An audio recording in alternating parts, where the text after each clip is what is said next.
కాగాధిపతిగా తొలిసారి తెలుగు వ్యక్తి సంజయ్ మూర్తి ఎంపిక కావడంపై తెలుగు ప్రజలు సంతోషం వ్యక్తం చేస్తున్నారు. కాకినాడకు చెందిన ఐఏఎస్ అధికారి సంజయ్ మూర్తికి ఈ అత్యున్నత పదవి దక్కడంపై అక్కడి స్థానికులు సంతోషం వ్యక్తం చేస్తున్నారు. రేచర్లపేట ప్రాంతానికి చెందిన సంజయ్ మూర్తి తండ్రి కేఎస్ఆర్ మూర్తి గతంలో అమలాపురం ఎంపీగా పనిచేశారు. అయితే ఎంపీగా పనిచేసిన కేఎస్ఆర్ మూర్తి తనయుడైన సంజయ్ మూర్తి బాల్యం ఇక్కడే గడిచిందని స్థానికులు చెబుతున్నారు.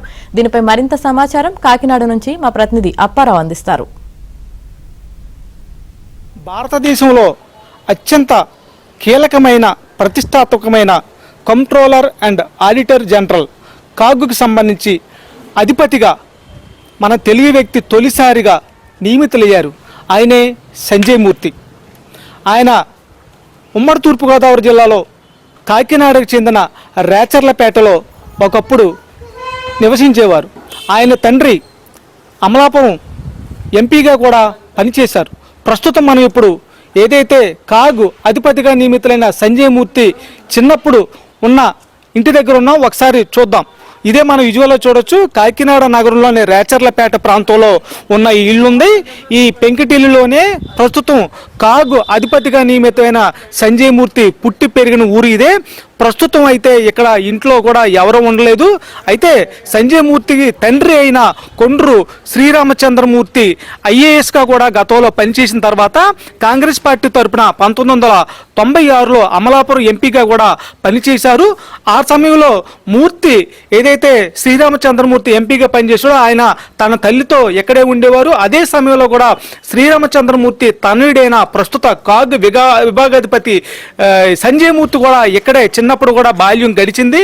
అయితే ఆ తర్వాత పెద్ద అయిన తర్వాత సంజయ్ మూర్తి ఐఏఎస్గా ఎంపికైన తర్వాత వివాహం చేసుకొని హైదరాబాద్లో స్థిరపడ్డారు.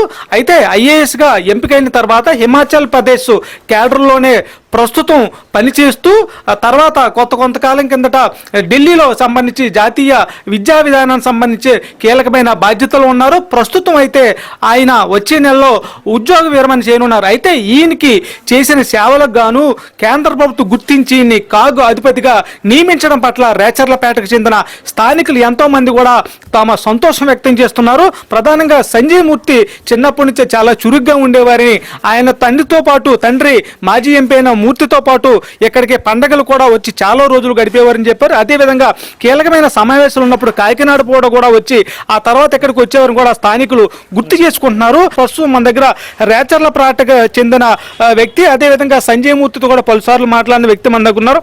ఒకసారి మాట్లాడి చూద్దాం. ఇప్పుడు సంజయ్ మూర్తి గారు దేశానికి సంబంధించిన అత్యంత కీలకమైన ఉద్యోగ బాధ్యత నెరవేర్చబోతున్నారు. సంజయ్ మూర్తి గారితో మీకు పరిచయం ఉందా? ఎప్పుడప్పుడు ఏమైనా వచ్చేవారా? అప్పుడప్పుడు వచ్చేవారండి ఇక్కడికి. ఆ నాన్నగారు మూర్తి గారు అందరూ ఇక్కడ ఉండేవారు. అప్పుడప్పుడు సంజయ్ మూర్తి గారు వచ్చి పలకరించి వెళ్ళేవారు. సంబరాలు ఇక్కడే చేసేవారండి. ఇప్పుడు ఎంపీగా పనిచేసిన మూర్తి గారితో పాటు ఆయన కొడుకు సంజయ్ మూర్తి కూడా వచ్చేవారా చిన్నప్పుడు ఏమైనా? వచ్చేవారండి. ప్రతి సంవత్సరానికి 3 సార్లు అలా వచ్చేవారండి. వచ్చి అందరినీ పలకరించి వెళ్ళేవారండి. ఆయనకు మంచి బాధ్యత వచ్చినందుకు సంతోషం. ఇప్పుడు ఆయన ఎలా ఉండేవారు? చాలా నెమ్మదండి. ఆయన చాలా నెమ్మది ఉండేవారు. ఇప్పుడు సంజయ్ మూర్తికి సంబంధించి వాళ్ళ పిల్లలు కానీ ఫ్యామిలీ ఎక్కడ ఉన్నారో అప్పుడెప్పుడు ఏమైనా వచ్చేవారా? అప్పుడప్పుడు వచ్చేవారండి. హైదరాబాద్లో ఉన్నా అప్పుడప్పుడు వచ్చి ఇంటిని చూసుకొని వెళ్ళేవారండి. అందరిని పలకరించుకొని వెళ్ళేవారు.